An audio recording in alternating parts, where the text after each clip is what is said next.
জীবনের এই পড়ন্ত বেলায় যখন সূর্যাস্তের কমলা আভা জানালার শার্সি ভেদ করে ঘরে এসে পড়ে, তখন মনটা কেমন যেন আনমনা হয়ে যায়। হাতে ধরা উষ্ণ চায়ের কাপটা ধীরে ধীরে ঠান্ডা হয়ে আসে, আর আমি তাকিয়ে থাকি বাইরের দিগন্তের দিকে, যেখানে আকাশ আর মাটির মিলন হয়েছে। ঠিক সেখানেই যেন খুঁজে ফিরি হারানো এক অতীত। তোমার মুখটা ভেসে উঠে চোখের সামনে, ঝাপসা হলেও স্পষ্ট। সেই তরুণ বেলার হাসি, সেই চোখ ভরা স্বপ্ন আজও যেন এক জীবন্ত চিত্রের মতো লেগে আছে মনের ক্যানভাসে।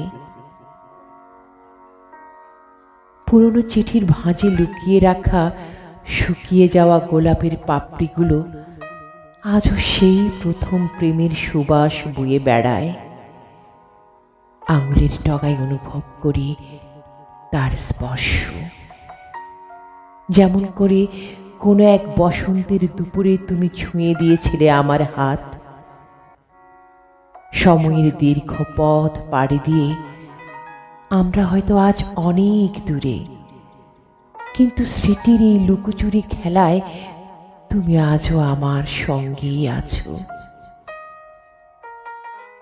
কখনো কখনো রাতের নিস্তব্ধতায় যখন চাঁদের আলো এসে পড়ে আমার বিছানায়, তখন মনে হয় তুমি যেন পাশেই দাঁড়িয়ে আছো। তোমার কণ্ঠস্বর যেন ভেসে আসি মৃদু বাতাসের সাথে, সে কণ্ঠস্বর যা এককালে আমার হৃদয়ে জাগাত উচ্ছ্বাস, আজ তা এক গভীর প্রশান্তি নিয়ে আসে।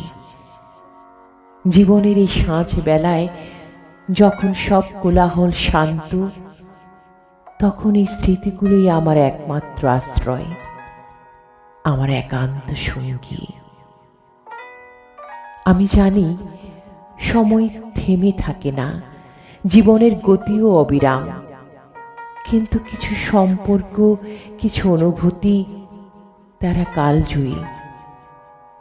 তোমার স্মৃতিগুলো তেমনি আমার হৃদয়ের গভীরে এক অমর অধ্যায় হয়ে লেখা আছে। এই উঁকি ঝুঁকি স্মৃতির ডানায় ভর করে আমি উড়ে চড়ি সেই সোনালি অতীতে, যেখানে তুমি ছিলে আর আমি ছিলাম, আর ছিল আমাদের এক নির্মল ভালোবাসা।